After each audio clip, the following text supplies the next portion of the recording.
So welcome to the celebration of Sherri Casuto's life. We're not the one in front of My name is Barb, and I am here just to help facilitate this gathering of people who love Sherri. And there are many, many people who couldn't be here today, but look around. There are a lot of folks here. A lot of people who love Sherri.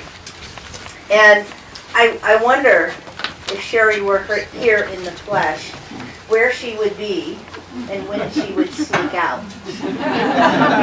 Right? So, how many of you have known Sherri for over 20 years? Wow. And yet, this is the first time for me, at least, of meeting most of us. And it's like Sherri had a lot of friends. She had many communities. And I think she best liked to experience those communities one-on-one. Or sometimes just all by herself. And this is a very unique day. I mean, all days are unique. But this is a very special, special day. Because we get to see Sherri through all of these eyes. And this may not happen like this ever again. That all of you are gathered in this way. And I may not have ever rode with Sherri competitively, but some of you have. And you may not have rock climbed with Sherri, or hiked with Sherri, or climbed with Sherri, but some of us have. Or danced with Sherri, or sailed with Sherri, or kayaked with Sherri, or swum with Sherri, or done any of the many things that she did in the water, right? Snorkel or scuba or all of those things. But some of us have. And there are people here who have, just walked the beach with her, or sat and watched TV with her, or read the New York Times with her. Right? We are here.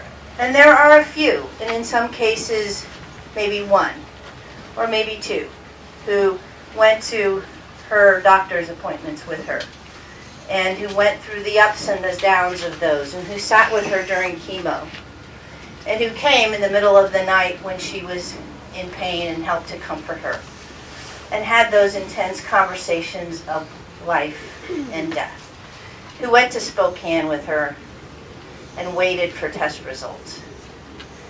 People who were with her at her darkest moments, and also her most cathartic moments when she so madly was in love with this incredible universe and world that we have, and felt anew all of this amazing love that was coming towards her.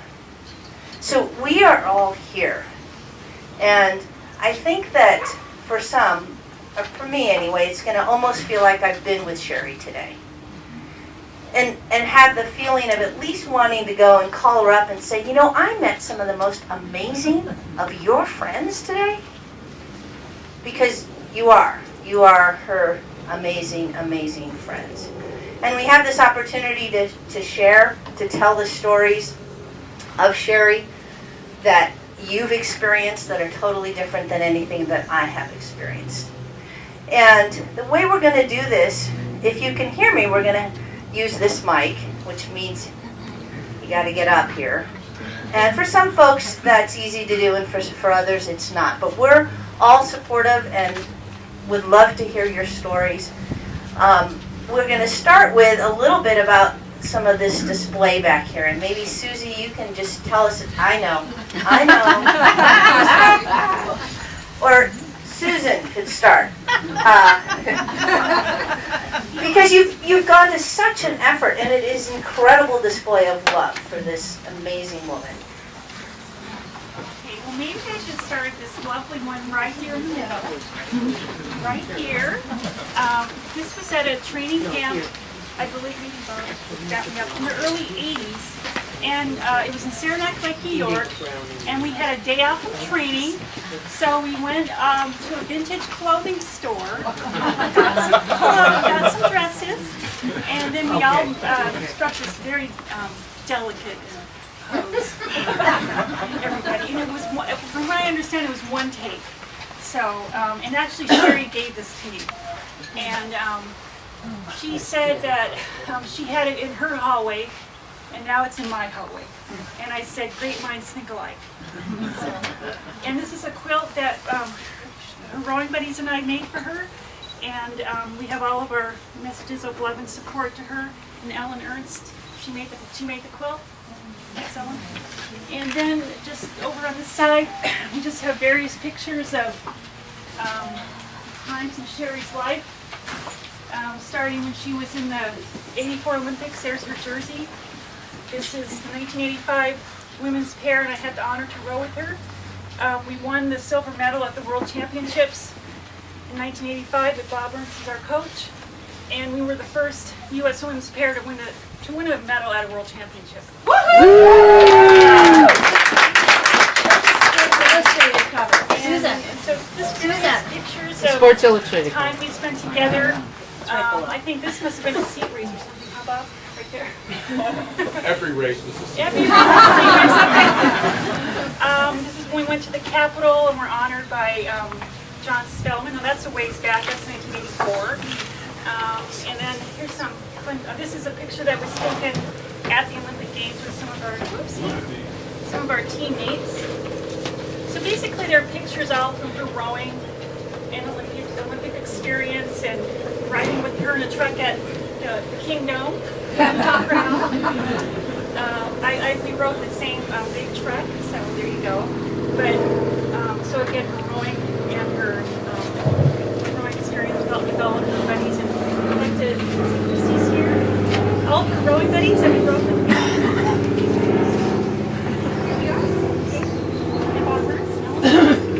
And then later on, we made some posters for her.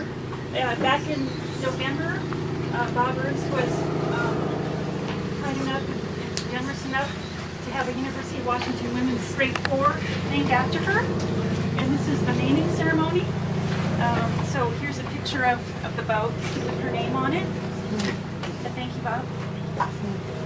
And then Susan has hung up a lot of her medals and her ID tags from various competitions.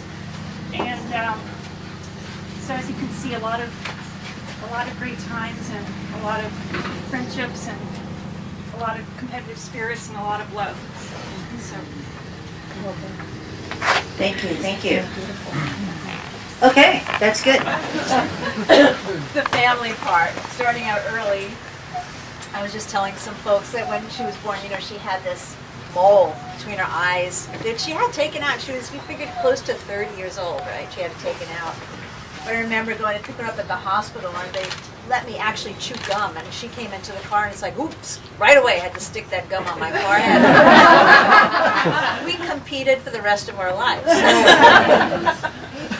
And you see when she got her hair straightened, they're just funny. And in school at Albany, SUNY State University of New York at Albany, she was on track and field, she was on the swim team. Kind of look for the hair, giant afro hair right over there. And then that same day, Susan was describing up at the lake, that shot. There's also Sherri and Lauren took a few more poses together.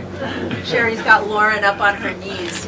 Sherri's on her back with her legs up, and Lauren's flying over her, So, there's so many parts to life.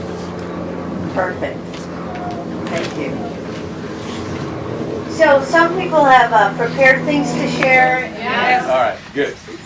Susan contacted me when this was being arranged and asked me if I would be one of the guest speakers. And I thought, yeah, well, that's the least I can do for Sherri. And so basically, my name is Bob Ernst, and I was Sherri's rowing coach for a while. And so what I'm going to do is I'm going to tell you a little bit about Sherri and her rowing, and particularly one summer, and that's the summer of 1985. And I can remember when back then in the late 70s and early 80s, I was coaching a group that was dubbed the Mosquito Squadron. okay? And they were guys and gals, and it was, Jan Harville and Susan Broom and Christine Aurelius and Paul Enquist and Brad Lewis and sometimes Bruce Ibbotson. And it was kids who came mainly from the West Coast. And they all wanted to learn how to row and be candidates for the national team and the Olympic team.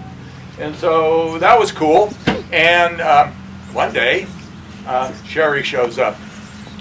And I thought she hadn't been part of the university rowing program, and I didn't know much about her.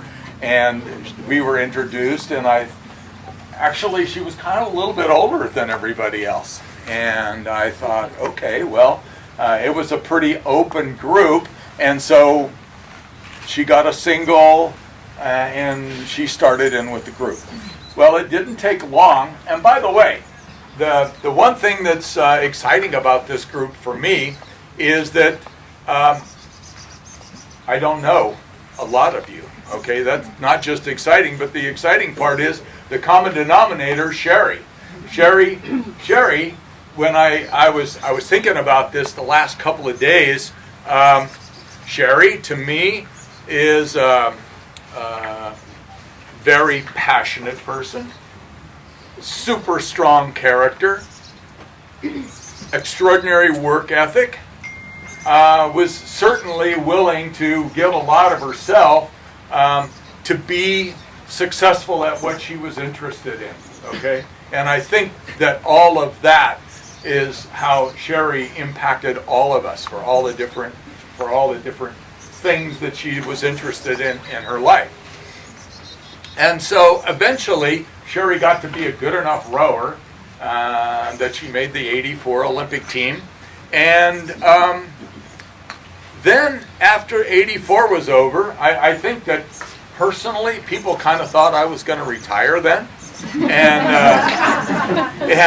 I'll tell you what, in '84 and leading up to that, I was a national team coach. And what that meant is every year you get a whole herd of athletes and you pare it down and you make an 8 and you make a 4 and you do all this stuff. And it starts with a big number and ends up with a relatively manageable sized group. Well, one of the things that I was really tired of was being the national team coach and having to train people and select people and cut people and like that. I didn't want any more of the national team camp model, at least not right then. So it's the Mosquito Squadron kept going. Okay, so it's the winter of 1985, and we're rowing around in a lot of 1- and 2-person boats in Seattle, or they are, and I'm cheerleading for them. And Sherri had been doing quite a bit of rowing with Susan Broom, and they came to me and said, hey, we want to be the pair for the World Championships. Oh, and the reason I brought my prop up here, and now I'll hold it like this, is so you can relate to it, okay? They came to me and said, hey, we want to be the pair for the World Championships next summer. And it was going to be in a place called Hazelwinkel, Belgium. Fortunately, I'd been there before, so I knew the name wasn't a joke, okay? So I said, look, you guys, I'll help you, but the trials for this, and it wasn't a camp selection thing, you had to go and row in a race in Princeton, and if you won the race, then you could be the pair for the World Championships. Pair, 2 people rowing in one small boat, each one having 1 oar. And I said, if you go and win the trials, then I'll coach you. But here are the qualifications. Number 1, I'm not going to Princeton this year. If you want to go and row in the trials, you need to go on your own. Oh yeah, no problem, coach. We're going to do that. And I said, so number 2, we're not going to train in Princeton, and we're not going to train in Dartmouth, and we're not going to train on the East Coast. We're going to train in Seattle for the World Championships. Never done that before, okay? It hadn't been done before, at least not in our time frame. And so they all agreed to that. They both agreed to that. And I went, okay, they're going to go to Princeton and, maybe they'll win, maybe they won't. They came back, they won. Hey, we won. Now you got to coach us, okay? And I'll tell you what, after the Olympics in 1984, I was trashed. I was really tired because not only was I coaching the national team, but I was coaching the University of Washington team the other 9 or 10 months of the year. So it was just a conveyor belt for me. And I said, okay, we'll do it, but we're going to do it in Seattle. So we formulated a plan, okay? And tell me if you have to get the gong, okay? I'll understand. Okay. So we made a plan, and what we were going to do is we were going to train in Seattle 6 mornings a week, and then for a second row every day. I thought there was too much boat traffic. We want to try something different. So we trained in Everett, okay? We trained out there. You know where the Everett Boathouse is now? Some of you do. Well, that was just trash. And there was a marina out there, and with Dick Erickson's help, we went to the marina guy, and he let us keep one of our boats in a shed out there, one of the pairs, and he also let us take one of the coaching launches, a little aluminum pram, out there and keep it tied up to the dock in Everett. So we would go out there Monday, Tuesday, Thursday, Friday afternoons, and it was really cool because Sherri would drive Susan out there, and I think Sherri had a little Toyota something or another at the time, and they'd come motoring out to Everett. What's that? Good gas mileage. Oh yeah, okay. They'd come tooling out there, and I had a pickup truck with a rack on the top, and we'd go over to the shed, put the pair on the top, drive it like a quarter of a mile over to the water, put it in the water, unlock the duck boat, and go out and train. There were 2 really important people to that summer program, okay? Number 1, of course, was Susan, Sherri's pair partner, and number 2 was Al McKenzie. Where's Al? Where's Al? Where? Oh yeah, okay, Al. Yeah, I was talking to Al a little while ago. And the reason Al was really important is because Al was a really good single sculler. And we would do racing pieces in the morning in Seattle, and Al was their training partner, okay? And they would have some really heated races, with Susan and Sherri racing against Al and out there and all that. And there were a couple of really interesting things that changed in international rowing that year. Number 1, it was the first year that women started racing 2,000 meters. Before that, they'd always raced 1,000 meters. And so the training formula kind of switched from super muscular power to a little bit more of an aerobic component, okay? So we trained in the morning, we raced against Al. The thing that we determined was going to give them a chance of being more competitive at the World Championships is if we could develop more strength in the boat and if Susan could get her catch-in better. Okay, so immediately, Susan Broom is one tough sister. And that was one of the things that made the pair really fun to coach because there were 2 really tough sisters in the boat. One had a lot of skill, a lot of insight, and the other one had to get her catch-in better. So, no kidding. We would go out to Everett, and we'd be on the water for about an hour and a half to 2 hours on those 4 afternoons a week. And basically, there were 2 elements to each one of those workouts. Number 1, I would have the pair in the middle of the river rowing around and around in circles. Susan's job was to get her catch-in better. She would be rowing, and Sherri would be setting the boat up for Susan and whispering sweet things in her ear about, if you don't get that damn catch-in, he's never going to shut up. So the first half of the practice, every time, would be Susan rowing the boat around in the water in circles, and if it was for 60 minutes, Susan would be rowing 55 minutes, and then Sherri would get to row around in circles for like 5 minutes. And I'd go, look, Susan, see how Sherri's putting her oar in the water at the catch? So that was the first half of practice. And the other half of practice was the power building part. It was like a weight workout. And that was, I brought a rope, and we would tie a rope around the outside of the pair. Remember that, Susan? We tie the rope. And I would have them row 2-minute pieces up the river as hard as they could row with the rope wrapped around the outside of the boat, which is like dragging an anchor behind the boat. Okay? So they're weightlifting, pulling this rope and the boat up the river. And fortunately, both of you got to row then, right? Okay. So then they would do about 10 2-minute pieces with the rope around the outside of the boat. And then we would take the rope off and do 10 more pieces without the rope. So the boat would go faster and there'd be less resistance and more of a speed component. So at any rate, that was the training regime, particularly in Everett. And then in Seattle, it was racing against Al. Finally, they were doing well.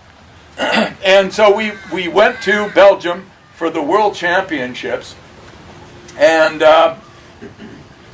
the coolest thing, when we went there, we ordered a boat for them to race in. And I would imagine that it was the last time an American crew rode in a wooden boat. Okay?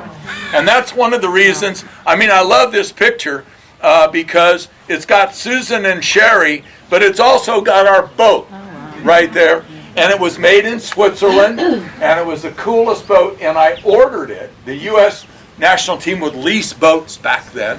They leased this boat for us, and it was like rowing hyper-speed furniture.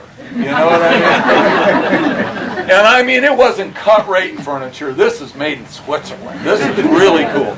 And so they went out, they did well, and I'll never forget, at Hazelwinkel, it's like a swimming pool. You know, it's a dug rowing course with streets along both sides where you can ride your bike along and watch the races or watch them practice.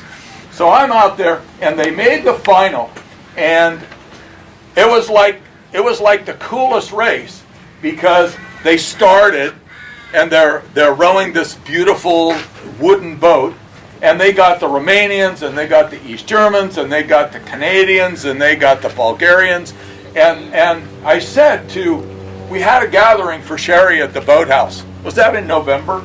Yeah. And I said to I still call them kids, you know. I said to them that one of the highlights of our mutual career was the fact that the socialist bloc still existed, okay? So when you woke up every morning, you had a great hate idol. You know, you're going, oh man, those East Germans are probably on steroids, and the Soviets, you know, they're on steroids. And so anyway, it made a great thing to race against, okay? And so I'm watching the race in the final, and they started out well, and they had lots of power now. And so here's the way I always divided up the thinking. Here's my model, my prototype for a fast pair.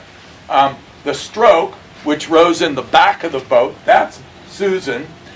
They just are nice and long and supply lots of power and don't get tired too soon, okay? And then the bow is kind of like the command module. And they got to be able to match whatever the stroke's doing, but they also have to kind of keep their wits about them. And they steer the boat with a foot thing, you know? Their shoe in the boat is hooked to cables that are hooked to a rudder at the back of the boat. And they're the onboard tactician, that's Sherri. So she's like dripping with skill, okay? So she's got the shoe, and she's cheerleading for Broom, and here they are. They're about halfway down the race course, and slowly, the Canadian pair was good. They were really good. They had a couple of kids that had rowed small boats in the Olympics. They were good. And they're moving up on the Canadians, and pretty soon they passed the Canadians at about 1,000 meters, and now they're in bronze medal position, okay? And I went, this is cool. You know? This is really cool because this is why I really wanted to do this summer. I wanted to coach a team where everybody liked each other, you know? Somehow I could imagine there were afternoons in Everett where they both didn't like me all that much, but it was pretty good. It was just the three of us, you know? We didn't have to make decisions for 20 or 30. And now it's coming to the last 500 meters, and the daunting East Germans are right there. And I can see Sherri whispering sweet nothings in Broom's ear about, hey, girlfriend, you know, we got a chance of getting a silver medal here. A long story ending. They got the silver medal, and it was like the coolest summer of coaching that I ever did. So thank you, Susan and Sherri.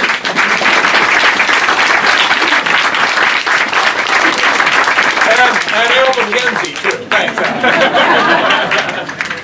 Not as good as Bob. Ex-Empress. No.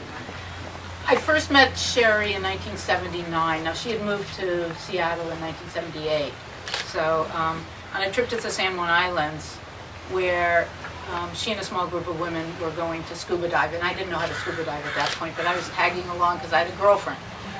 And my girlfriend told me either then or shortly after that she had a crush on Sherri. I was like, whoa. So my natural response was, maybe I should get to know her. And that way I wouldn't be so jealous.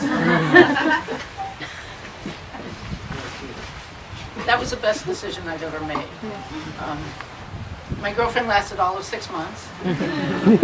And my friendship with Sherri lasted forever. We bonded over many, many things. Love of the water, the need to be out in nature, to move our bodies, photography, cooking, our Jewishness, and even both of us being avowed introverts. Even our mothers had the same birthday.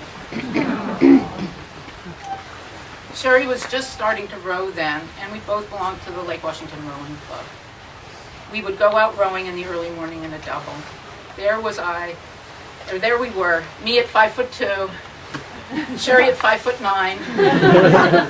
And you would think it wouldn't work, but it was easy. And being together and rowing together. One of my favorite memories was right before I moved to Boston in 1981. Sherri and I, surreptitiously somewhat, signed out a double wherry. People know what wherries are? So a wherry is sort of like how I describe it as a cross between a rowing shell and a rowboat. It's how people learn to row because it's much less tippy. Anyway, we signed it out. Didn't tell people where we were going and brought it up to Anacortes. And we launched it for a 3-day rowing camping adventure around some of the islands. Now mind you, a wherry is totally open. It's not like a kayak where it's covered. It's totally open. We stuffed all our gear in there. And it's definitely not meant for seafaring, even though it's Puget Sound and not the ocean. But we were crazy 20-something-year-olds then, and let's do it. Sherri had never seen orcas at that point because she'd only been there about a year. And she asked me if I thought we'd see any orcas. I said, maybe. Well, 20 minutes out of launching our boat, there was a pod of orcas, and literally it swam right under our boat, surfacing right before my back. I mean, literally right under our boat. Sherri got a little scared, and I said, we're okay. And we were okay. And that whole trip was just incredibly, incredibly magical. I remember during that trip, we rode through a whirlpool, and we got caught in a riptide. We were rowing harder and harder and harder and harder and harder. And I told Sherri, I don't think we're making any headway. Look at that beach over there. I've looked at that same rock for the last 30 minutes, and I don't think we're moving. She wasn't convinced, but 10 minutes later, she agreed that we were still in the same spot. I wanted to turn around and go around the island in the other direction with the tide. But Sherri, being Sherri, wanted to row even harder and win this battle. And all of you who know Sherri know that's exactly what we did. People know about multitasking. Do you know what Sherri would say about multitasking? She said, clearly she couldn't do it. I can't multitask. She was always telling me that. Sometimes she was apologetic about it. But when you look at it, it's a really, truly a gift. Because what it meant was that when you were with her, that she gave you her undivided attention. That she was totally present. And that's how she lived her life, being totally, totally present. Direct and honest. My friend Sherri was unfailingly honest. I don't think she was capable of deception. I trusted Sherri with my inner self, with my doubts and my fears, and she trusted me with hers. I could trust her with my heart, and know her response was set out of love and a desire of only the best for me. And Sherri in turn expected the truth from me, even if it was painful. That was a hard one, especially when she had cancer. But it was what she expected from herself and from others, and I tried to live up to it. That was the hardest part. No, I'm okay. My parents are here today, and I want to acknowledge the bond that my parents had with Sherri. When I became friends with Sherri, I think she figured that this meant she was part of the family. She would visit my grandmother when my parents were out of town and make sure Graham didn't need anything. One time she took her blackberry picking. This was probably when she was in her early 90s. And Sherri came back and said, I'm not sure she really liked that.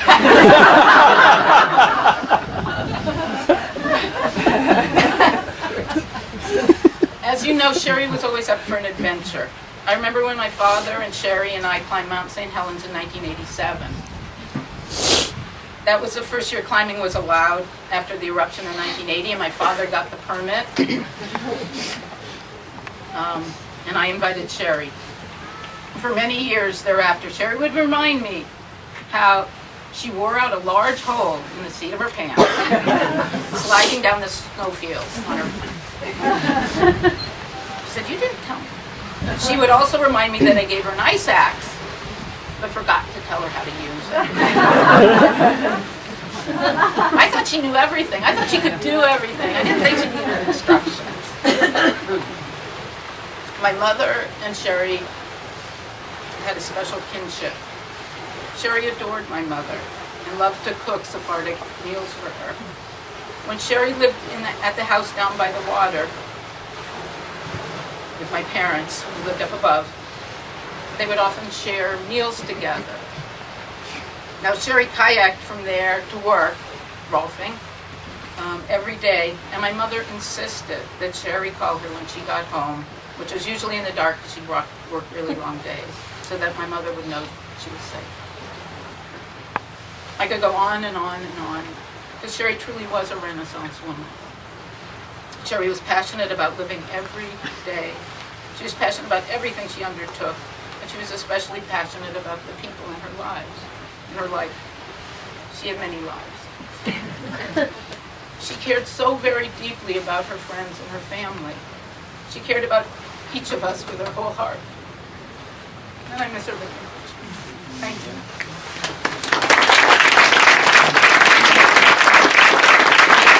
Alan, I'm a Rolfer. I knew Sherri peripherally over 25 years or so since she was trained. And she was really a hero of mine. We didn't really know each other that well at first. We'd see each other at functions and say howdy and chat, but that was about it. I called her once asking about rolling shells and rolling machines, and we talked about scuba and sailing. And I remember saying to her once, "Is there anything you don't do?" And she, just kind of smiled at that point.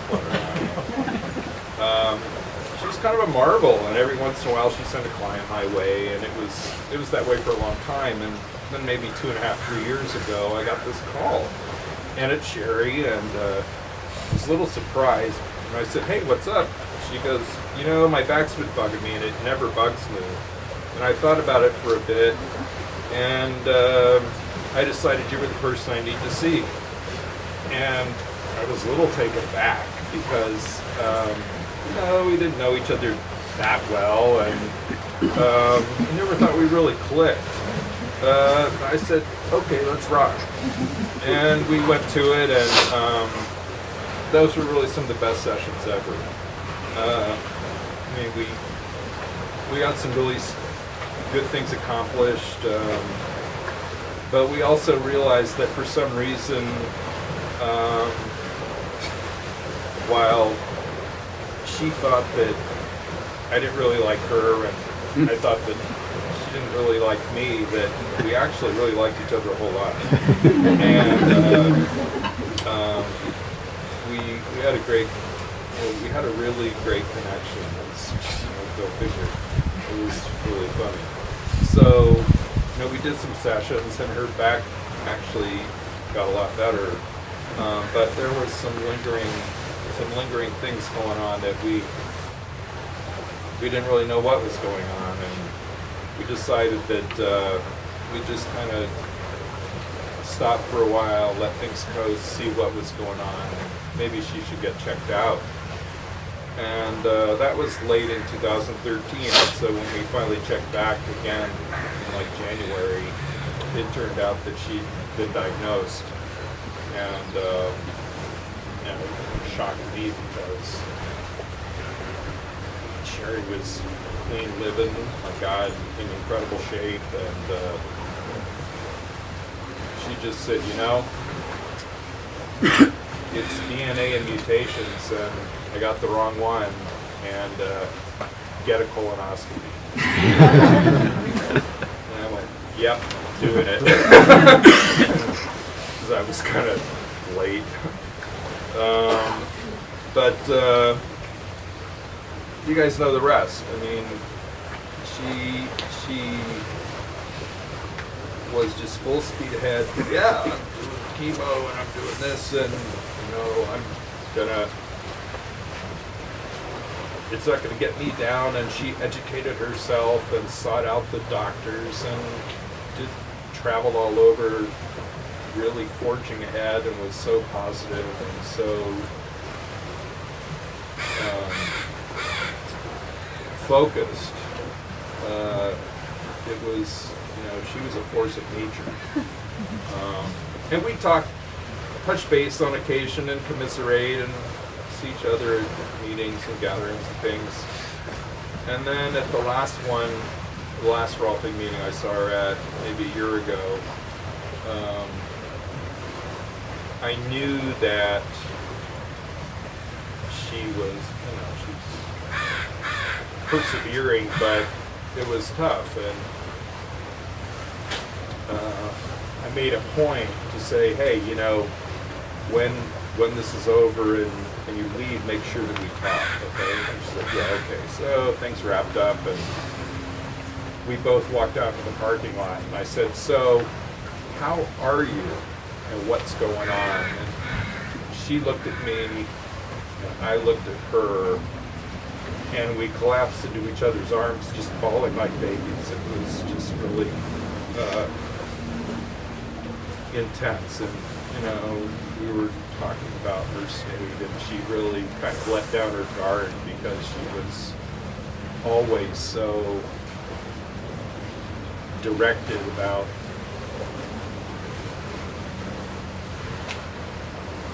winning her fight, and she was scared, and then that kind of passed, and she kind of gathered herself back up and back in the fight. And it was the incongruous thing for me always was that she looked like $1 million. She just looked fabulous the whole time. You would look at her and you think, "This person's, that's her, you're kidding." And she was in her diminished state, she was always using that phrase, "Oh, in my diminished state, I'm just not racing as well as I used to." Sherri wanted that answer for Christ's sakes, you know, what, you're not racing as well as you used to. You're rowing and biking and kayaking better than many of us ever might dream of. You know, she was just carrying on this fight with the most positive, powerful attitude. And then I spoke to her another time, and she told me that things had finally started to go south.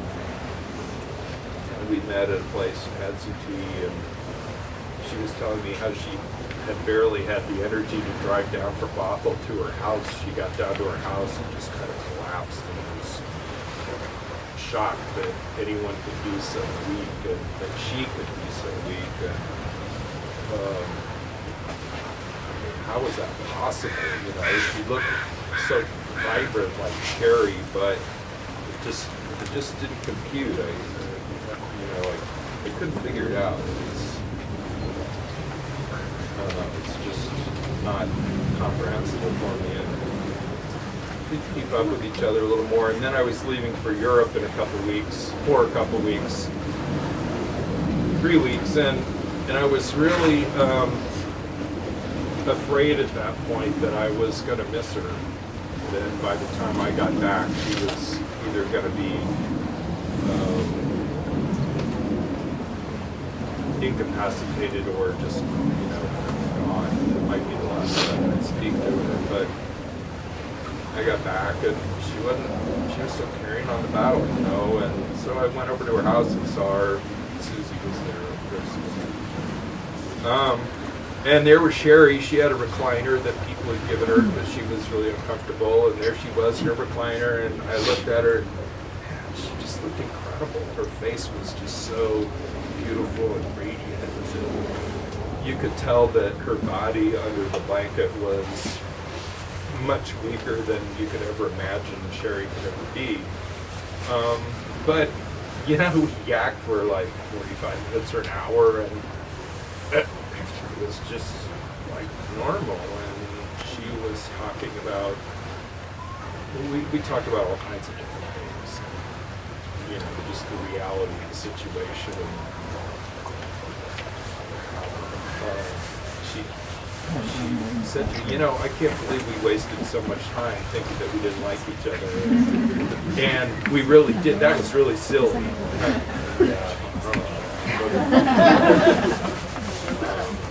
But somehow we made up for it, and just, I don't know, Sherri got her mind on something, and boom, she was there. And it was wonderful to have that connection.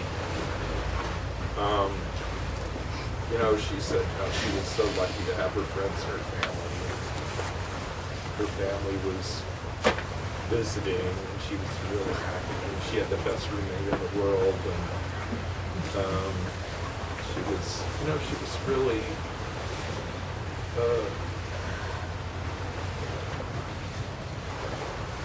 kind of accepting in a way that I just knew that I would have just been a blithering idiot in that kind of a situation, faced with what she had been faced with. So anyway, we're all here, celebrating our friend with all these incredible stories and experiences. It's all the same person. Every time someone would get up and say something, like, yeah, hey, that's Sherri. It's she was such a powerful being. And I want to read you a bit of an email that I sent to her when I was in Scotland. Not knowing if I'd see her again. I remember she had kind of a weakness for single malts.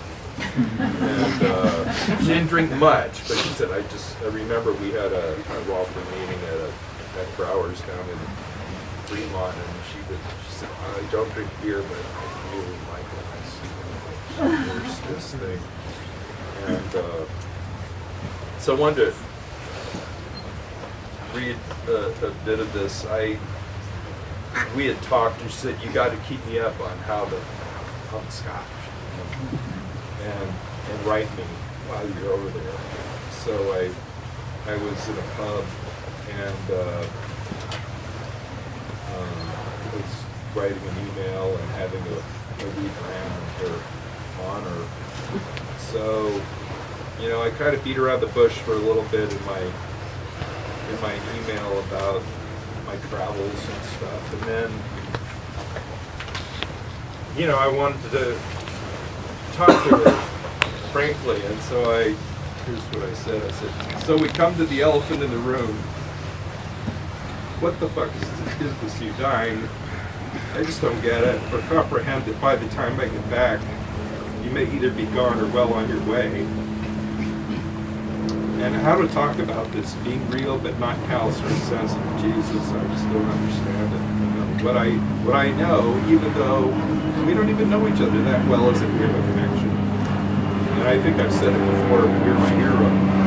That you've been able to look the spectrum picture in the face and say, yeah, screw you, I'm getting my kayaks. Yeah, it's so profound. I would have been blubbering nonsensically and resigned, and you in your diminished state were more the athlete than I ever might have dreamed to be. Superhuman in body and in mind, and brought down by a quirk of DNA. Fuck, it's not fair. So, I don't know what more to say. You are respected. You have left a legacy, something we all hope to do, but few of us manage. You will be remembered. As I write this, my overwhelming feeling, the same that I felt since I heard your diagnosis, and has simply grown, is disillusionment. Death by car wreck is one thing, but a capricious, unfortunate mutation is something else entirely. It's from left field and lingering. I'm so happy to have been able to have the limited connection we had. So honored that you called me one day for work and started rolling, and so sad that you're leaving, in body at least. I wish you the best of all possible journeys. So,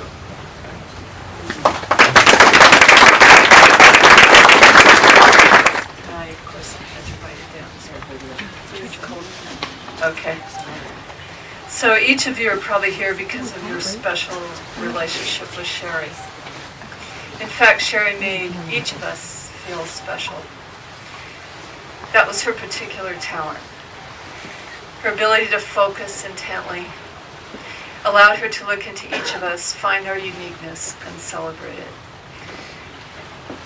And although Sherri chose me to be one of her medical powers of attorney, it was not my medical skills that were challenged, but rather she challenged me to be who I am, apart from my professional persona, to go do what I wanted to do, go where I wanted to go, just as she did.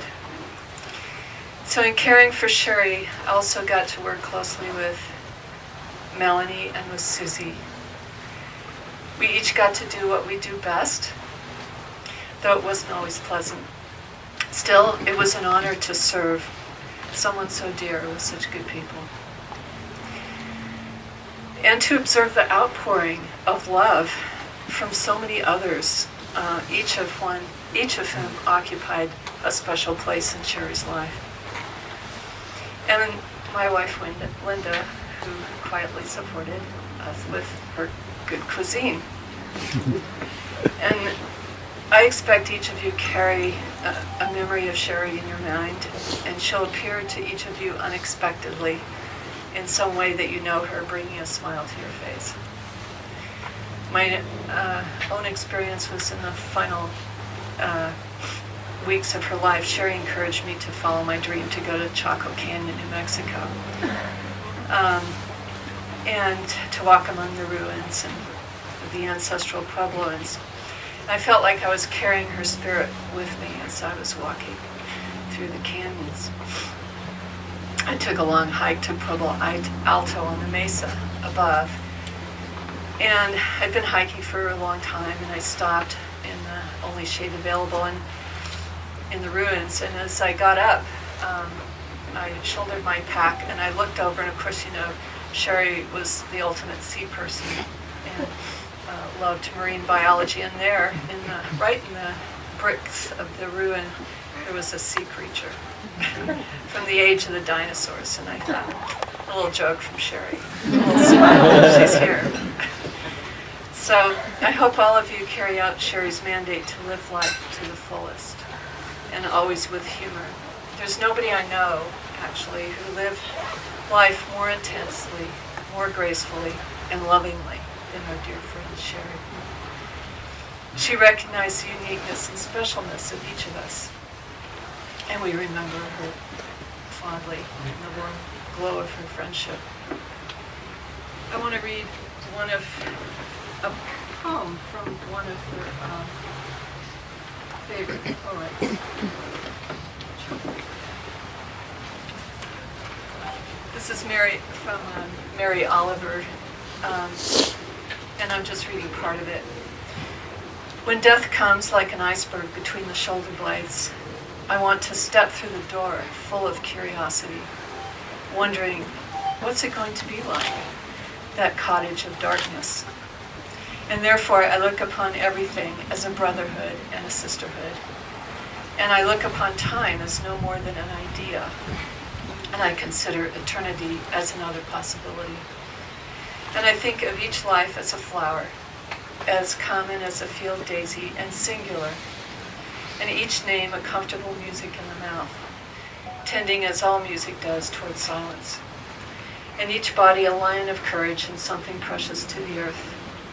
When it's over, I want to say, all my life, I was a bride married to amazement. I was a bridegroom taking the world in my arms.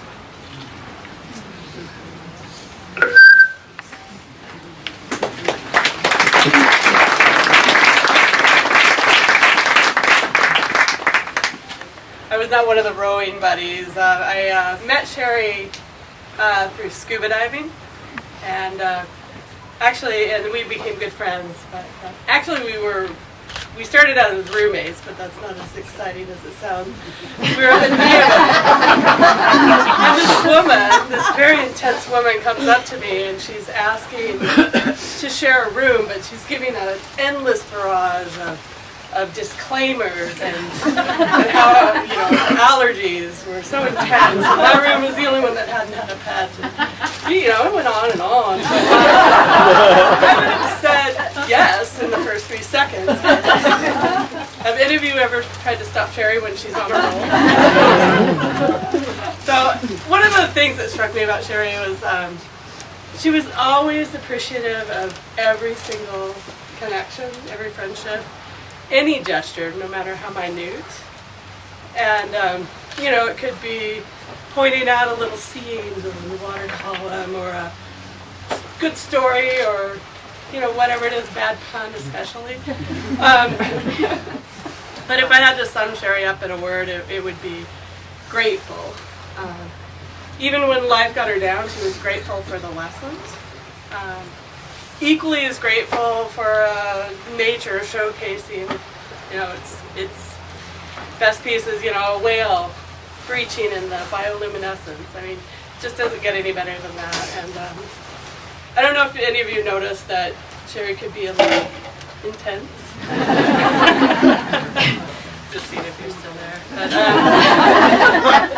But, yeah, I just am grateful for the connection with Sherri. I had a much better story, but I'm a little nervous in front of people. So,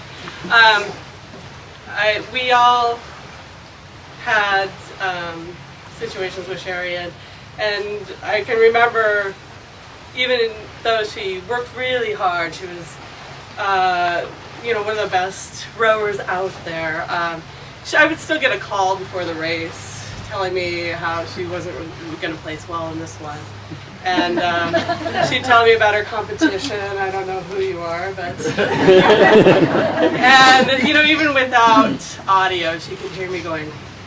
And I'd give her some variation on how she was going to make the young boys cry as they saw her gray ringlets tapering off into the horizon. And she's like, no, it's different this time.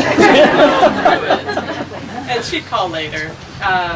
And maybe she'd get off course on one, or not bring enough fuel for herself on another. But most of the time, she was a fierce fierce I don't know. She just mind and body. She was always there. And anyways, that's my Sherri. You each have one of your own, shaped by your own experiences, and those experiences can never be taken away. So for that, we can all be grateful. Curiosity. We've all heard about her great competitiveness and her passion. I loved her for her curiosity. So I immigrated from West Germany in 1977. So I was a little German girl that was learning how to outrigger. That's where I met Sherri. And we would often spend time talking about what it was like for me because I lived in West Germany, but my favorite great aunt and uncle lived in East Germany at the time when the wall still existed. So she was very curious to hear what my life experience had been going back and forth because I got to travel in between having had family. So we would talk about that. It was funny when Bob was telling his story about the East German rowers on the steroids because we talked about all of this. And it was really interesting to me to see the parallels when she talked about the evolution of that relationship over time. When the East German rowers, she told me a story about how they once, the East German rowers were in the locker room once. And then she said her crew came into the locker room. There was this anxiety about not knowing whether they should be in the locker room at the same time of all of this. And she kind of talked to me about the evolution of that and how it changed over her time in rowing, that she was able to then develop, she said there was always this acknowledgement of doing the same thing and understanding the love of the sport, but having this divide because of what was happening politically and how that eventually evolved. It changed in the time that she was rowing. What a beautiful thing that was, that she could later on embrace those rowers that originally she didn't have access to, even though they shared this great passion. So Sherri gave me a jersey that she got from a German rower. And because I was a little German girl. And it's funny, because this is classic Sherri. So she gives it to me, and she says, "Oh, by the way, I'm really, really sorry. This was a white jersey and it had red sides on it." And she said, "I'm really, really sorry because you know what? I washed it warm and the red ran onto the white, and I can't believe I did that." But I hope you still appreciate it for, for what it's worth. And I'm thinking, oh my God, you're just giving me a little piece of your history, and you're worried about the fact that you washed it too warm and the red has run into the white. Anyway, the last time I got to walk with Sherri was in February around Greenway, and she was still curious. She was still curious about all the same things about life, what my life was like growing up, and we still were having the same conversations, the evolution of all that. And so I love that about her. That every time we got together, there was always something to talk about. And I love the water, and I share all that. But it was that she was curious about everything. And she always wanted to hear what your story was. And was happy always, of course, to tell her stories also. But it was really neat. So anyway, I just wanted to share that. And one of the very last things that Sherri wrote me an email, she said, maybe we're just all here to rub elbows. Maybe that's maybe that's our purpose for being here. And I'm glad to be here today to rub elbows with all of you, because I know that you did that with her.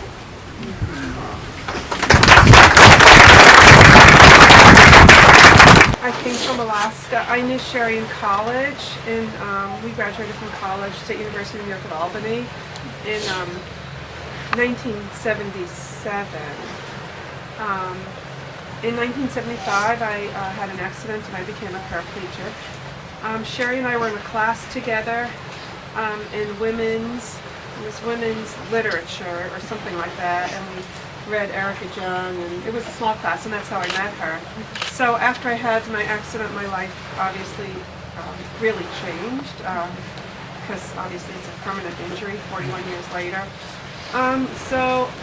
Sherri, my parents, when I first had my accident, took me on a little trip to Toronto where they had the World Wheelchair Sports Competition, just because I was a little bit athletic before, nothing really great, just recreational. I skied and I swam and a little bit of this. And So I got very interested in that, and to make a long story short, Sherri became my private swim coach in college. So every day we went to the pool, except for Sundays, and she turned me basically into a competitive athlete and had me doing interval training, which I didn't even know what interval training was, and long distance training and this and that, and training for specific events. We had the 50, the 400, and I mean, I worked so hard, I was like throwing up in the pool. And she would swim underneath me to try to figure out how to make my stroke more efficient. And anyway, from there, I actually went on to compete in the wheelchair sports and represented the U.S. team for a few years. And I won a bronze medal in butterfly. And anyway, so, and then I went on to do wheelchair racing. And then I did so basically I lost touch with Sherri for many, many years. But I did, from that, you know, she taught me so much about sports, and I realized how, for me, sports was really a venue to live a healthy, productive life. And so I then, after I left college, I didn't have a place to swim competitively anymore. I got into wheelchair racing. I moved to Chicago, she moved to Seattle, and we kind of split apart because of the distance. And I became a wheelchair racer, and I completed over 25 marathons. And I actually won the Marathon for the World in 1981 in England. But it was based on, you know, like what she taught me, you know, about competing and about everything, that the mindset, the everything that kind of brought me to this day. And I am forever grateful, and I'm sad that I lost touch with her for so many years. But then I was in Seattle a few years ago, and I had made a couple of attempts to find her, but anyway, this time it worked. And because I have a son here, and unfortunately that's when she told me that she had cancer. So ironically, my daughter, who's 21, is rowing, and Sherri spent a day with her in December. My daughter wasn't on that trip that I met Sherri, but she came at a later date. And she's, you know, 21, and she just rowed for a few years, but she does row on the varsity team at Tufts, and she went to the Nationals, and she rowed on the Charles, and she spent one day with Sherri. And I just wish that they would have more time together, because it was incredibly meaningful to me. And I will always, every time I get in the pool, I still swim, and I swim for her, and a lot of times, and then I always wanted to try rowing. So when I was in Boston, my daughter's graduation, I connected beforehand with the local rowing club, and they have a disabled rowing program. So I was able to get in a double with my daughter on the Charles River. And I can tell you, you know, like Sherri was there kind of with us. My daughter was in the, I don't know what it's called, the back of the boat. I was in the front of the boat. And it really doesn't get any better than that. But, you know, I can just tell you that, you know, 41 years of being in a wheelchair and being involved in sports and staying healthy and, you know, trying to eat right and do everything right that she taught me, has really carried me through and just made me the person that I am. I went on to medical school, and I've been working since, and I have my own practice, and I have 3 children. And but she's always kind of been there for me somewhere. So when I can't get myself together, it's freezing cold, snowing and dark, and I'm trying to get myself to the pool to jump in the water, and I'm sitting on the edge there, and I think about her, like, just do it. She's just,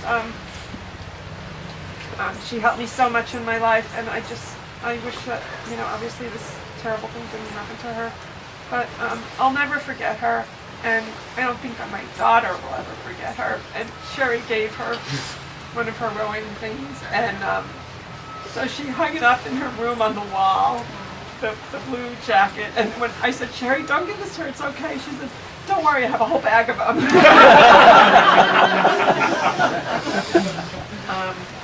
So I'm so happy to be here and to really meet her world. And I hope that maybe I can keep in contact with some of you. And if you ever come up to Alaska, please look me up. We have a little rowing club there.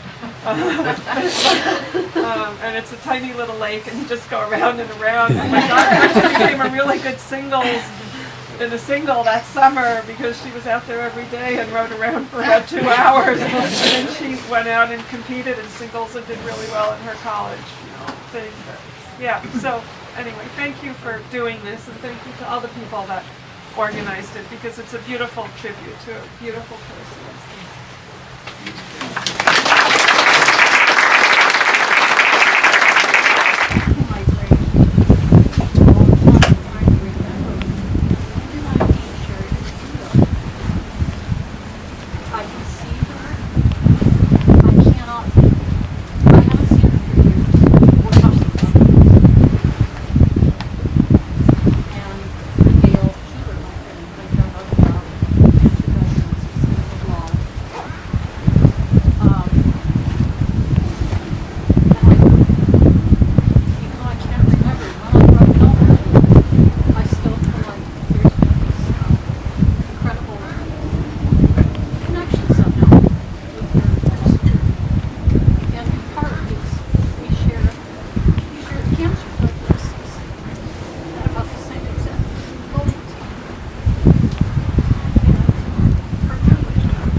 Is surgery possible for an excellent candidate?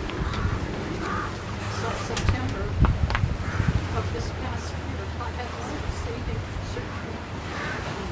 And of course, what crosses my mind is, I got it. And I tried to find, well, where Sherri's miracle? Here. This is so much more than here. And she may have longer than she had thought she might. She was so funny. And the opposite, I didn't fight for a minute. It's just I got to this place and I called it my list of secrets. Cold, calm, collected, composed, and centered. That kind of hit me from the very beginning of my diagnosis, and I just never wavered from that. I never was scared from it. I never got depressed. It was just, well, here I am, and here's my life, and being every single moment. Every day is a beautiful day. Cherish the people around you. Find the very best in people. That's the challenge. But I want to tell you a little story. The evening that Sherri passed on, I was, another connection is, I rode at Oregon State. I coached at Oregon State. I developed a junior program in Portland. I was thinking, well, maybe it was through the junior program. I don't know. Or maybe it was when I was picture painting. Maybe she came to picture painting from. I don't know. It doesn't matter. There's some kind of connection here. I was going over to Eastern Washington to see Oregon State women who were against Washington State. Of course, Washington State won every single race. Oh, well. As I'm going across the Columbia River at 7:30, Sherri crossed my mind. Just clear. There's Sherri. And what really struck me was, here's the geography of Western Washington. And then you go across the Columbia River, and there's the geography of Eastern Washington. It's like this transition, this transformative place. It's this place with a capital P. And I just constantly bring myself back to that. That was 7:30. The evening that Sherri transitioned and transformed and continued her journey. And it was, I remember just, it was that time of evening. It's so incredibly beautiful. The light in Eastern Washington and the shadows. And, so incredible. And while I'm listening to these wonderful stories, I also flashed it, having been in front of her. Thank God I never had to row in the bow of the boat. But what flashed before me is I saw myself in this huge 8, but with all of us, and more, the hundreds of people that she's, thousands perhaps, that she's touched in her life. We're on this huge boat, and there is Sherri stroking the boat. Here I am struggling the bow. I'm in the boat, the bow, an outlier. But here we all are. And Sherri, thank you.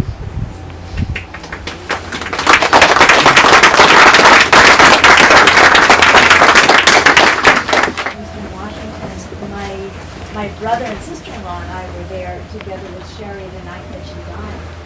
And then the next day, she was very considerate with her time because, they just had made these arrangements, plane tickets and all. They didn't know when to come see her, and they just picked a time, and they were here for a week. And she died on Friday night, and then they were leaving on Saturday night. So on Saturday, I wanted Arlene, my sister-in-law, to see Sherri's boat, the one that got named after her, Sherri Pizzuto. And we went over to the boathouse, and it wasn't there. We're talking to the guy, and he goes, "Oh, that left because it's going over to Eastern Washington." And it's like, "Oh, nice to know Sherri Pizzuto will be on the water today." So that boat, that you're talking about, the Sherri Pizzuto, it's in Eastern Washington.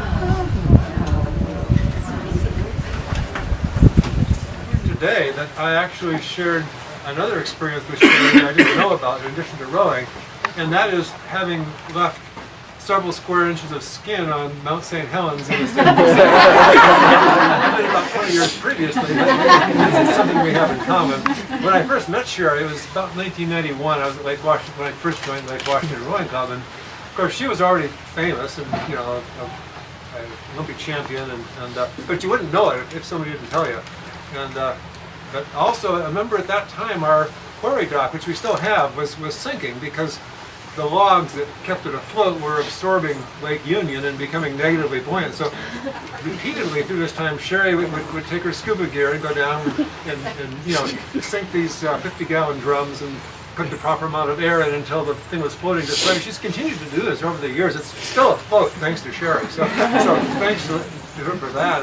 But one small experience that kind of sums her up, I think, in many ways. In the Great Cross Sound, it's a rowing and paddling race. The race takes off from Alki Point. You go across to Blakely Rock, then to the south tip of Bainbridge Island around the buoy, and from there you try to find the red roof on the shore. And I was in the bow of a Moss double, and my duty was to, of course, find that and get us pointed toward the right place. And so anyhow, I thought I had done that, and from behind, there's this kayak, and I hear this voice, which turned to be Sherri, saying, hard port, and just giving instructions as she would in a pair. And I think, this is her, the overachiever. She was keeping up with a not that slow double in a single kayak, and second of all, giving somebody she didn't have to help some help that kept us from rowing into downtown Seattle. So Sherri, thank you very much for all your help and for sharing the journey.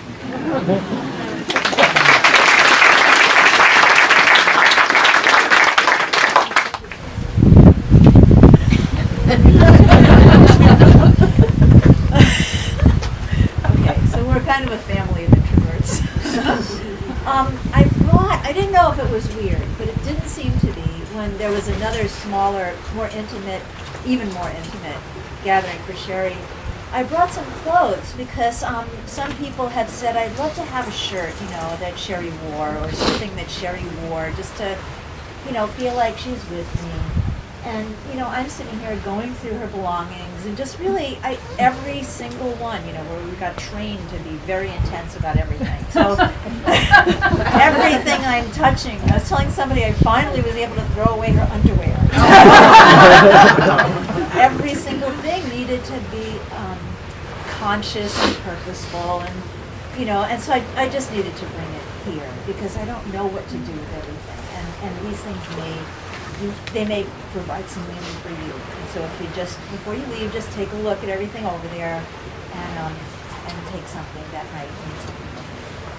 So thanks so much, everybody, for being here. Really.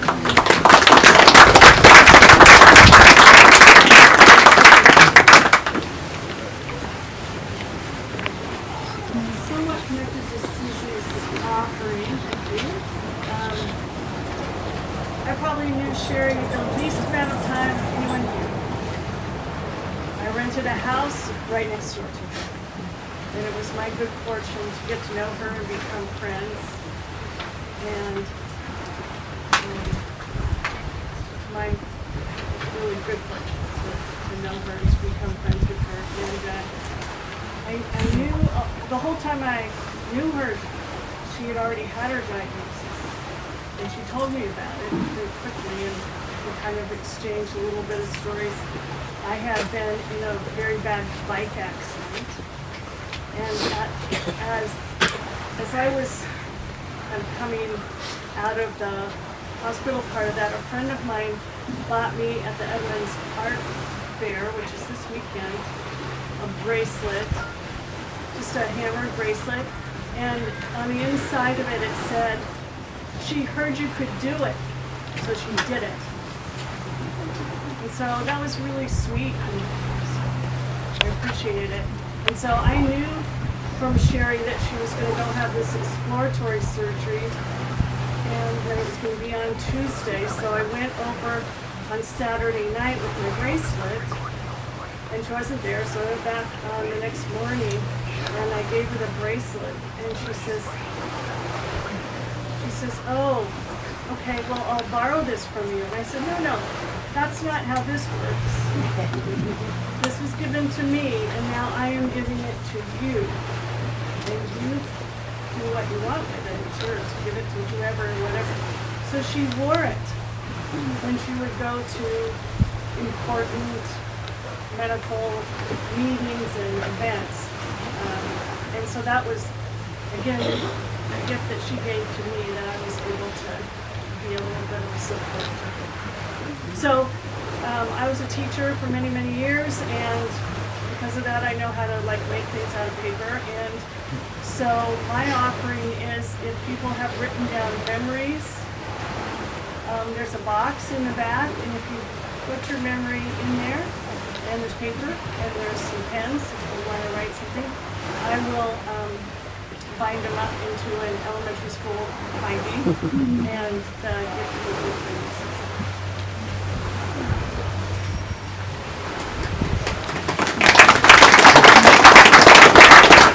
Training in 1985, we were out in Motley Cut, and we were doing a race practice, a racing pre-race warm-up. So we're going down the Motley Cut, and we're doing what they call a power 10, which means you have 10 strokes to go a certain distance. And Sherri looks up, and there's this tugboat. And she goes, "Yeah, I think we got it." So enough room. Yeah. So it's so she's counting her strokes, 7, 8, and we're on the tugboat, on the log boom, being towed. And she said, she remembers this, I didn't, and then I said, "Oh my." And so then we backed it up, got it off the log boom, never told Bob till last year. And there was a little tiny scratch on the boat. That's one of my favorite memories.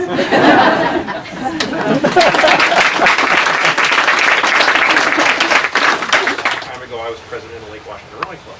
And it was a really small little club, and it had this little floating boathouse that John talked about with the dock that would sink.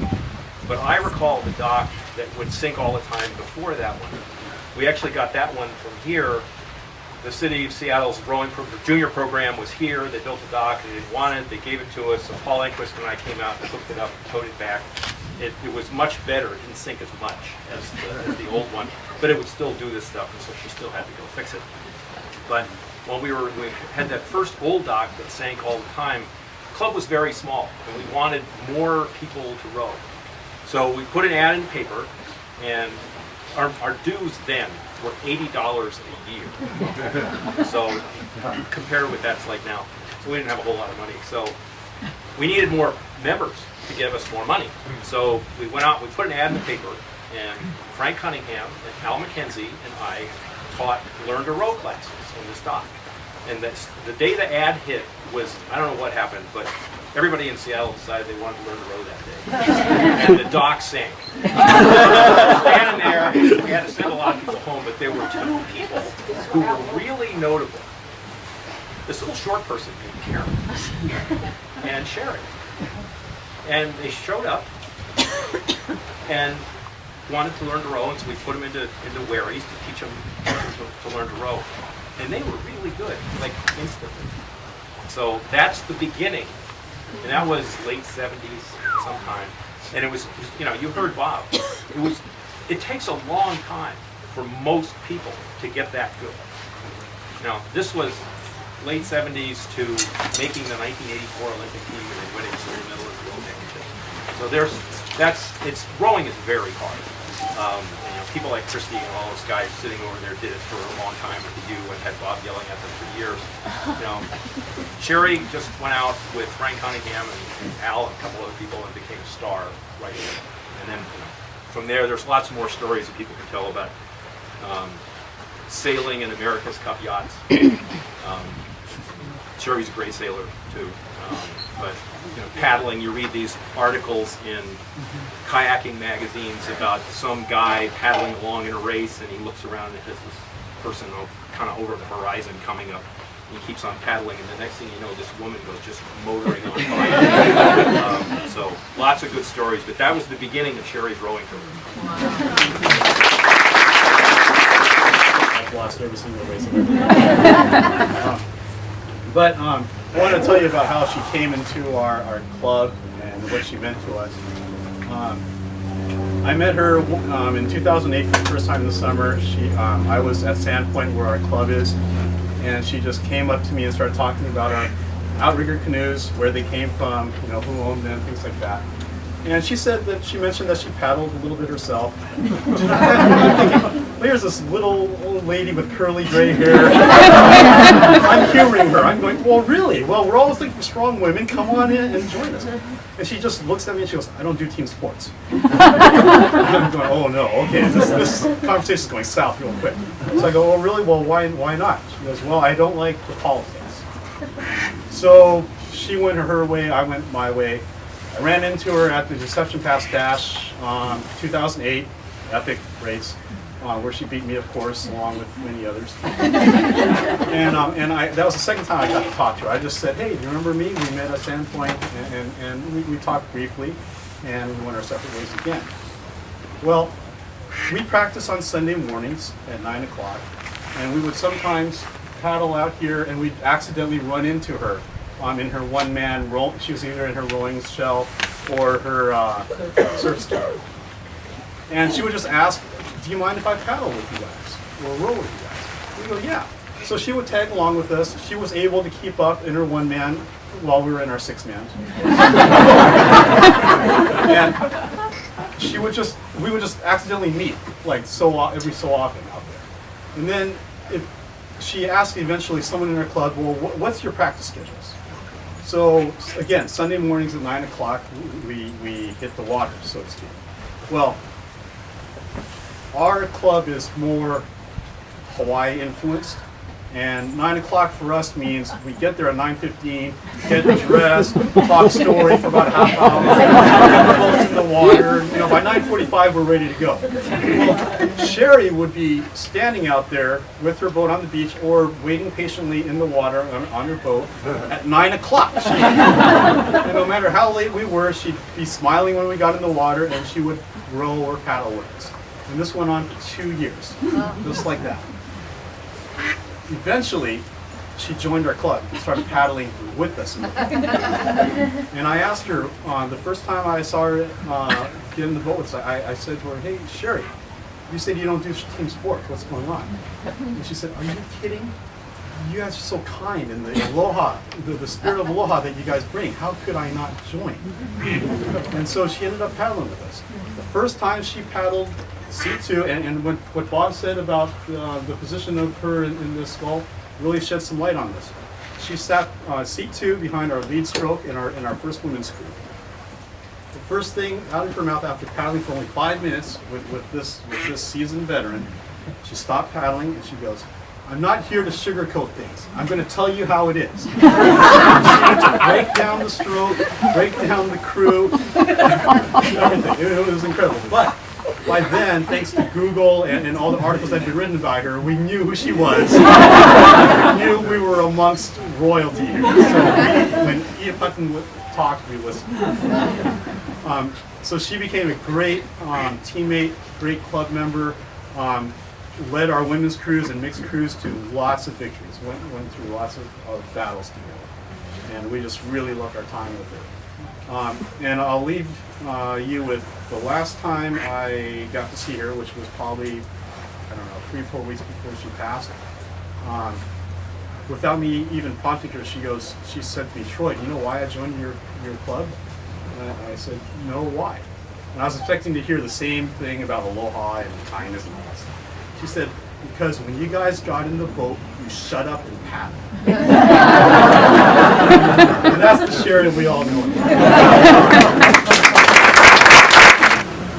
I just want to say I've raced with Sherri and also trained against her, and we, especially in the 80s when she was training for Worlds, I was training in the single to go back east. And rowing's kind of a bug on the windshield as far as the sports world. You don't get a lot of publicity, and at the time we had a conversation, just I don't know, just kind of a lack of visibility or tangibility.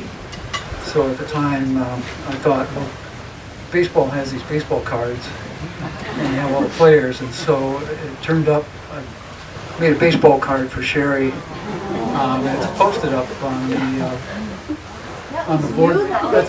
Yeah, I made that. So you may want to take a look at it, 'cause some of it's what she really did and some of it's just BS.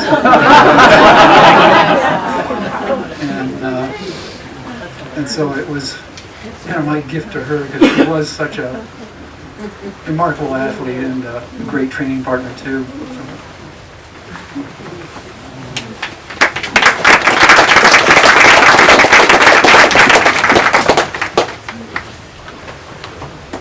About Sherri as a Rolf, because she was amazing, and she saved my life pretty much in 2003 when I could barely carry groceries. And after seeing her every week for 2 months, and my husband had a health crisis 2 months later, and I had to do everything, and I wouldn't have been able to do that without Sherri. But then I continued past the 10-step program and saw her for 10 years. And she really made a huge difference in my life. And it wasn't that it was Rolfing, it was Sherri, because she said, well, they don't really like exercise and sports and Rolfing. I said, well, how can you do this? And she said, well, they've got good stuff, and I need to be certified, but I'm always adding to it and inventing and fixing things. And she'd go to seminars and come back and say, I think I have something that's going to help you. And oftentimes it would. And one of the things she said was, everybody says Rolfing should hurt because that's when you know that it's working. And she said it shouldn't hurt. And if what I'm doing hurts, I'm going to do it a different way. And she did. And she got into muscles that I couldn't believe she could get into. But the really fun part about Sherri, well, I should back up, because when I first walked into her door, I was kind of desperate, and I'd done a lot of other things like Feldenkrais and Pilates and Alexander technique. And so I called her and talked to her on the phone, and so she said, come on in and I'll talk to you. And so I walked in her door and I said, and I've read Ida Rolf's book, and I really want to do Rolfing. And she said, you read Ida Rolf's book? Nobody reads Ida Rolf's book. I said, well, I've done all these other things. I want to see if it could help me. And she said, well, I think I can. And so over the 10 years, we developed a friendship that at that point, Sherri was very serious about her professional relationship. And she said, you know, I can't really be friends with my clients because it just wouldn't be ethical. But it felt like friends even still.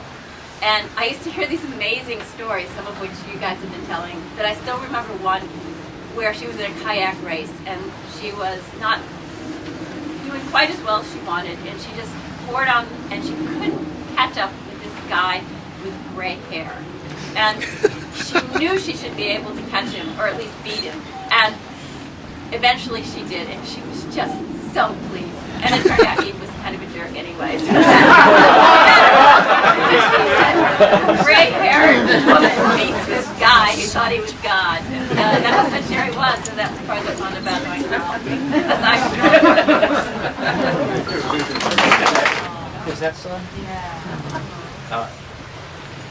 I lived with Sherri for 4 years throughout my high school career. She moved into our home when I was a 14-year-old kid. And I just have a story to share about her humor. We were on a trip down the Oregon coast at the whale caves, or the sea lion caves.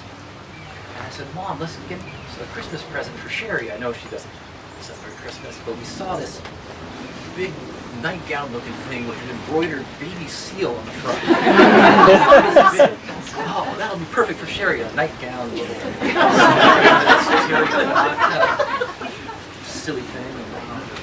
So we get back and it's wrapped up, and we ask Sherri, what do you think about baby seals? And she goes, I hate baby seals.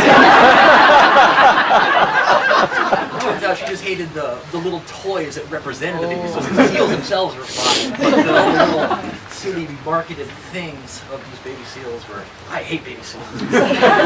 Well, we got you this Christmas gift. She ended up wearing that thing for years and years until it absolutely shredded. But it was a good joke, and she ended up loving this thing as the first Christmas gift that we had for her back in 1989. Yeah, I miss her for sure. And thank you to all of you for being here.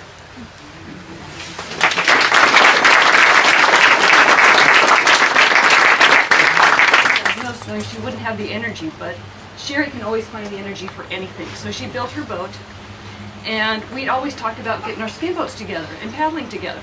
Non-competitively, just go out and have fun. Right. But as it turns out, the Christmas ships come here every year, and it's a magical event. They have just a ton of boats, music, lights, the works. I mean, Sherri's Jewish. I'm not very religious, but Christmas ships, so we've got to do this. So I bring your attention to this little picture board up here. Last December, the Christmas ships are coming here to Magnuson Park. What a magical place. So we put in over at Sand Point, got our skin boats, lit them up from inside with all the lights we could find, and came out and paddled out and chased down the Christmas ships, glowing from within and without. And it was just a magical, magical evening that I shared with Sherri. Down here, I would say I'm kind of an introvert as well, like Sherri. I came to meet her through bodywork. I was working in banking in my early 20s, and I was having some issues with upper back and shoulder pain. I was going to try out for the West Coast team for a Masters U.S. water polo. And so Ann Marash had started coming into our office doing chair massage, and I think I was talking to her. I'm like, I really got to figure this out before the trials. And she said she had referred me to Sherri. And so I go, I'll try it. I'll go and see what this is about. I'd never done anything like this before. So I go to her office, and I was kind of really thrown back with meeting her because she's quite an intense person. She was that era of, she came in, and here I'm in my little business suit coming in, and she's talking to me about why I was here. And she's in her little Sport Hill tights and her flip-flops and her tank top, and she has Hawaiian music going on. And I'm like, what have I gotten myself into? So she's like, okay, now you can get undressed. You can leave your underwear and your bra, and then I like you to walk around the room and stand in front of this full-length mirror. I'm like, God, I do not want to do this. I'm a Catholic, totally not. And I'm just like, I don't know about this. And, so you're laying there for half an hour, getting up and off the table. She's talking to you. And, she really amazingly helped my body, and I was able to get on the team and compete, and I was just so thrilled. At the same time, I was kind of going through my own crisis of, do I want to be in banking? Why am I doing this? And her and I would talk and everything, and then I thought about, I think I might go back to PT school or library science. And she's like, she talked to me some more, and then right in the middle of a session with her, as she worked in inner oral work, if anybody's had inner oral work, it's not the most pleasant at times, and I had this epiphany that I was going to do massage, and so I went to massage school where she went to massage school, and from that point she kind of took me underneath her wing as my little massage mentor. And I've been doing massage for 20 years, and over the years we have become good friends of just talking about bodies and people, and she always really strove, just as she did with rowing, in striving to do the best for people with their work, and learning more. And every day when I work on people, I kind of channel Sherri of what she would do of working on with people, and I think that will continue today as I work with people through the years. And I think two things that will just remind me of her is her big laugh. She had this laugh that was just amazing, so full of life and so full-bodied, and just her presence that she had with people, with rowing and with body work, and I think she touched all of us. So, she's the really reason that I changed, from one career to total 180, and when people ask me why I became a massage therapist, it's actually, I think, through Sherri and just who she was. So.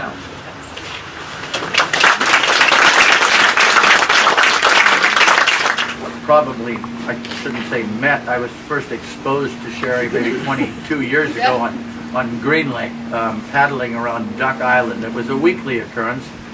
And Sherri had a partner, and she scared the hell out of me. She scared the hell out of me when I paddled next to her. The paddles would throw like an Indian canoe with spikes here and there whenever I got close, and she beat me every time.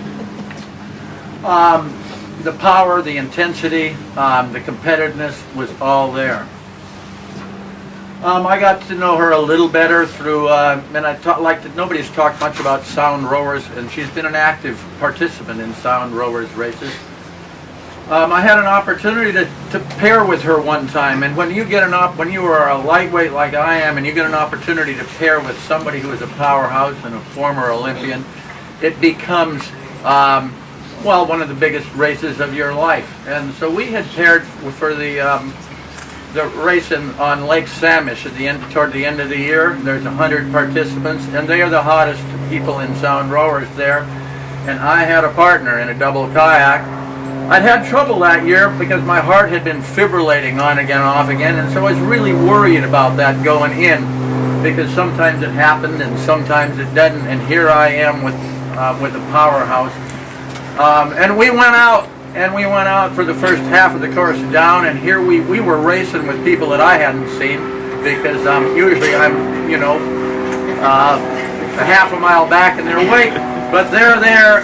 And my heart started going in, and I knew what it felt like, and it was, that's always like things are closing down, but it wasn't a life-threatening situation, and I knew that, and so but I let her know. I said, I'm hurting here, I'm hurting, we're going, and she whispered me through the rest of the 3/4 of that race, like she was nursemaiding me, and this was not, that's all, it was a total surprise.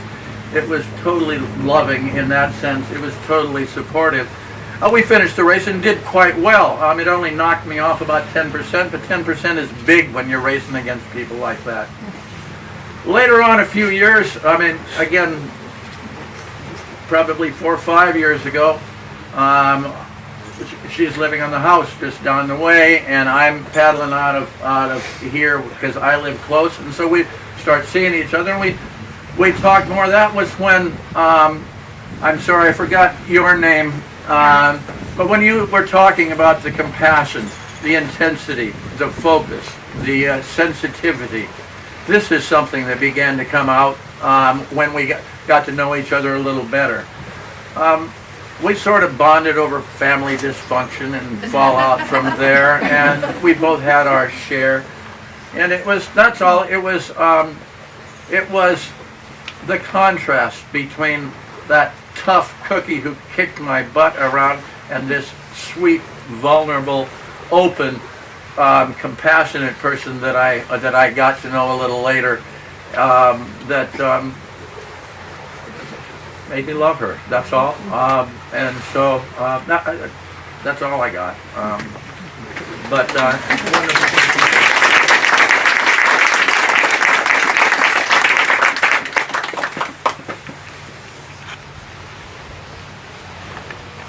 Sherri told me during my rollicking session, because it was so beautiful. She was in Hawaii and she was out paddling around on her surfboard and she was having a great time. And a group of dolphins came and swam with her. And she thought it was fantastic, and so they went further out and she went further out, and it was beautiful and it was a great day, and she was having so much fun with all these loving dolphins around her. And she got out pretty far and around the point where she was away from the beach. And one of the dolphins came up and smacked the water in front of her. And she thought that was really weird. But she kept paddling with them, and then another one did it. And then several of them did it, until she had to turn around because they wouldn't let her go any further forward. And when she got back, she found that there had been sharks out where she had been at the far extent with the dolphins, and the dolphins had sent her home. And so Sherri had many brushes with death that she told me about, but that one turned out so beautifully, and her bond with the water and the animals. I thought it was a nice story to end with.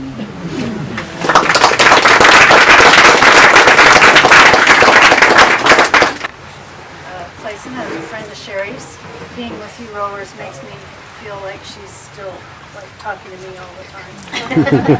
So, I don't think I'm doing. Sherri walked into my life in 1992, a few weeks before her 35th birthday. She stayed for 24 years, and that was wonderful. She stayed with me for 24 years. I often teased her saying we were the most unlikely friends. It always amused me that she agreed with that. She grew up in New York, near a beach. She reminisced about fishing, swimming, and intently observing marine life. I grew up on the plains of South Dakota, never saw an ocean, and never learned to swim. She was brilliant, focused, educated, and driven. Lesbian feminist, a musician, and politically sensitive. An athlete with mastery built in her bones, a Jewess with deep, complex ties to her Sephardic history, religion, and family. Me, a then married mother of three, excommunicated Mormon who baked pies, read books, and worked in accounting. She came to me with a deep desire to have me understand the world that gave her breath. Through those 24 years, she was ever patient with me, explaining time and time again the difference between rowing, paddling, and sculling, the difference between oars and paddles, and a bow and a stern, why rowers rowed and won races backwards, which seat she took and why, what it meant to be in a single, a double, a straight four, and an eight. Other schoolings continued: boogie boards, body surfing, dry suits, wetsuits, scuba tank regulators, downhill, cross-country, currents, eddies, and tides. I know my face was often blank, but she persevered. We never, not once, ran out of conversation. She loved this planet deeply. She loved the clouds, the mountains, and most especially the water. She loved its heights. Wow. Okay. Wow, where was I? All right. She hiked its heights, rode her bike on the face of it, dove its depths, and danced on its water. She also adored being with those she loved. She came to our house often during those years and wrapped herself with sounds of family. She loved what she called the murmuring. Our granddaughter Cassidy dubbed her Aunt Sherri. She regaled Cass with stories of sea-to-ski races and gave her very serious instructions on ventriloquism. Sherri entertained her with imitations of one of her alternate personalities, an East Coast beautician named Claudine Myas. Sherri went to an extraordinary length to take this small girl out on her first sailing adventure, saying she wanted to be the one with Cassidy when she felt that first tug of wind in her sail. What a love they shared. Ann and I were absolutely blessed to be part of her extended family. One day, she summarily gave us to Joe and Susie at dinner, pronouncing, "You guys are all family now." She had that kind of power. I'm grateful. She was with us so much in her last 2 years. We started calling her our sister wife. She was so pleased. She coined the word swifey and used it with abandon. As many of you know, I was often her cancer pal. Those were her words. The original 6 chemo appointments turned to 23, and with equally as many, if not more, trips for scans, appointments, operations, and procedures. Our deep friendship prior to her diagnosis was pushed to an extraordinary place as I watched her valiant, and I mean valiant, self enter those treatment rooms. She had her own tears, doubts, and uncertainty. It got harder for her to rally each time she had to leave the house, get in my car, and have her head over to that gray concrete building in Virginia Mason. She never wallowed in self-pity. Instead, she set out to woo the techs, nurses, and doctors with her wonderful laughter, stories, and persistence. She was convinced if they liked her, they would take excellent care of her. That razor-sharp mind was always at the forefront. She was going to win. I wanted everyone to believe that, get behind her, and go for the gold. Other times in her life, against all odds, she had won. She believed she could again. I commented many times on her bravery. She'd look into my eyes and say, "What choice do I have?" Really, it just is what it is. In my opinion, she did have a choice, and her choice was to push ahead. When she did, 2 years, 3 months, 21 days. In closing, I'm going to share a conversation we had one dark December morning on the way to chemo. This conversation actually started months before, after we had both read and been moved by the book, Boys in the Boat. I'd read the following passage to her. Pocock told Joe to be careful not to miss his chance. He reminded him that he'd already learned how to roll past pain, exhaustion, past the voices that told him it couldn't be done. That meant he had an opportunity to do things most men would never forget. Joe, when you really start trusting those other boys, you'll feel a power at work within you that is far beyond anything you ever imagined. Sometimes you'll feel as if you have rode right off a planet and are rowing among the stars. I had then asked if she had ever experienced anything like that. She said she absolutely had. That it happened, that when it happened, it was pure magic. That there wasn't a boundary then between the water and the sky. She said it would feel